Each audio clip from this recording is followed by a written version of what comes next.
Simplification problem. ಈ ಥರ expression ಕೊಟ್ಟಾಗ ಯಾವ ಥರ ಸಾಲ್ವ್ ಮಾಡಿ ನೋಡುವ.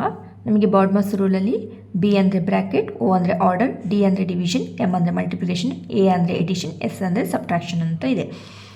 ಈಗ ನಮಗೆ ಈ ಥರ ಎಕ್ಸ್ಪ್ರೆಷನಲ್ಲಿ ತುಂಬ ಬ್ರ್ಯಾಕೆಟ್ಸ್ ಇದೆ. ಇದು ಹೇಗೆ ಸಾಲ್ವ್ ಮಾಡೋದು ನೋಡುವ. ಮೊದಲಿಗೆ ಬ್ರ್ಯಾಕೆಟ್ ಇರುವಂಥ ಈ ಒಳಗಿನ ಬ್ರ್ಯಾಕೆಟ್ ಇರುವಂಥದ್ದನ್ನು ಸಾಲ್ವ್ ಮಾಡ್ಕೊಂಡು ಬರಬೇಕು. ಈಗ 25 ಮೈನಸ್ 10 ಏನಾಗ್ತದೆ? 25 ಮೈನಸ್ 10 ಮಾಡಿದಾಗ 15. 15 ಡಿವೈಡೆಡ್ 5 ಹೇಳಿದರೆ 15 ಡಿವೈಡೆಡ್ 5 ಅಂದರೆ 5ರಿಂದ ಭಾಗಿಸಬೇಕು.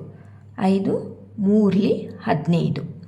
ಆಗ ಈ ಬ್ರ್ಯಾಕೆಟ್ ಒಳಗೆ ಏನು ಬಂತು? 3 ಎನ್ನುವುದು ಬಂತು. ಏನಾಯ್ತಾಗ? ಸ್ಕ್ವೇರ್ ಇದೆ, 3 ಸ್ಕ್ವೇರ್ ಪ್ಲಸ್ ಇದರೊಳಗಿರುವಂಥದ್ದು ಸಾಲ್ವ್ ಮಾಡಿ ಆಯಿತು. 25 ಮೈನಸ್ 10 ಏನಾಯಿತು? 15. 15 ಡಿವೈಡೆಡ್ 5 ಮಾಡಿದಾಗ 3 ಬಂತು ಆನ್ಸರ್ ನಮಗೆ. ಆ ಸ್ಕ್ವೇರ್ ಇದೆ. ನಂತರ ಏನು? 18/3 ಅಂದರೆ 18 ಭಾಗಿಸಬೇಕು 3ರಿಂದ. 3 ಎಷ್ಟಲಿ 18? 3 18. ಆ 6 ನಾನು ಬರ್ಕೊಂಡಿದ್ದೇನೆ. Bracket close. ಇಲ್ಲಿಗೆ ಈ ಬ್ರ್ಯಾಕೆಟ್ಲಿರುವಂಥದ್ದನ್ನು ಸಾಲ್ವ್ ಮಾಡಿದ್ದೇನೆ. ಮೈನಸ್ ಈಗ 12 ಡಿವೈಡ್ 4 ಎಂದಿದೆ, ಭಾಗಿಸಿ. 4 ಇಷ್ಟಲಿ 12, 4 3 12, 3 ಬರ್ಕೊಂಡಿದ್ದೇನೆ. ಪ್ಲಸ್ 9 ಮೈನಸ್ 6 ಮಾಡಿದಾಗ ಏನಾಯಿತು?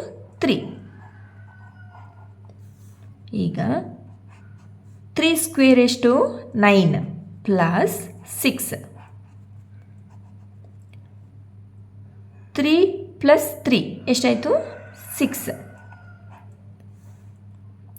9 ಪ್ಲಸ್ 6 15 ಮೈನಸ್ 6. 15 ಮೈನಸ್ 6 ಮಾಡಿದಾಗ ಏನು ಆನ್ಸರು? 9. ಇದು ಬ್ರ್ಯಾಕೆಟ್ ಇದ್ದಾಗ ನಮಗೆ ಕಷ್ಟ ಇದೆ ಅಂತ ಅಂದ್ಕೊಳ್ತೀವಿ, ಆದರೆ ಇದು ತುಂಬ ಸಿಂಪಲ್ ಆಗಿರ್ತದೆ. ಈ ಥರ ಸಾಲ್ವ್ ಮಾಡ್ಬೋದು. ಆನ್ಸರ್ 9.